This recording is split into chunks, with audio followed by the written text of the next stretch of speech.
পুরুষের জীবন এতটাও সহজ না। একদিকে যেমন বাবা মার স্বপ্ন, ঠিক অন্যদিকে তেমন প্রিয়তমাকে যাতে হারিয়ে না ফেলে সে বিষয়ে ভয়।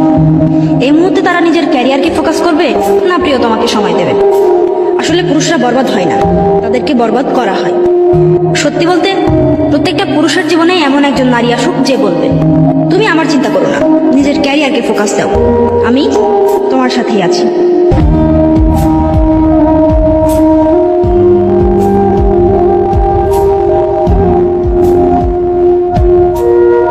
একটা কথা বলি সবাইকে, টাকা পয়সা আজ নয়তো কাল হবেই। বেকার ছেলেকে ছেড়ে না দিয়ে তার পাশে থাকুন, তাকে সঙ্গ দিন, কে প্রতিষ্ঠিত হতে সাহায্য করুন। দেখবেন সে সফলতা পাওয়ার পর আপনাকে রানীর মতো করে রাখবে। অবশ্যই দুজনের চাওয়া পাওয়া কিন্তু একই হতে হবে। সুখ দুঃখ হাসি কান্না জীবনে থাকবে। প্রত্যেকটা মানুষের জীবনেই কষ্ট আছে, কষ্টের পরেই হচ্ছে সুখ। তাই বলে বেকার বলে যে মানুষের হাতটি ছেড়ে দেবো এরকম না। খারাপ সময় থাকবে জীবনে, সো দুজন দুজনকে সময় দিন, দুজন দুজনের পাশে থাকবেন। ভালো সময় একদিন আসবে ইনশাআল্লাহ।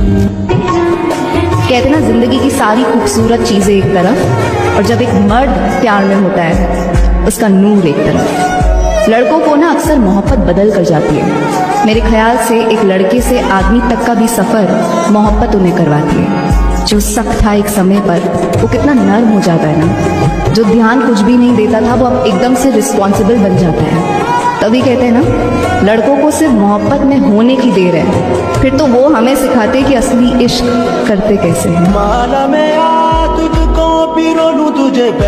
ছেলেরা শুধুই চায় যে একটা মেয়ে থাকুক এরকম কেউ যে তার কথাগুলো শুনবে। ছেলেরা এক্সপেন্সিভ গিফট চায় না, সুন্দর সুন্দর দামি দামি উপহার চায় না, কোথাও ঘুরতে নিয়ে চলো, এখানে চলো সেখানে চলো, এগুলো ছেলেরা একদমই চায় না। ছেলেরা কখনো না এক্সপ্রেসিভ না, ওরা ভীষণই চাপা স্বভাবের। বন্ধু দ্বারা ওরা কষ্ট পায়, ভালোবাসার মানুষ দ্বারা ওরা কষ্ট পায়, বাবা মা দ্বারাও কোথাও না কোথাও ওরা অনেকভাবে কষ্ট পায়। ছেলেরা শুধুই চায় মানসিক শান্তি, আর তাদের মানসিক শান্তি দেওয়ার মতো একজন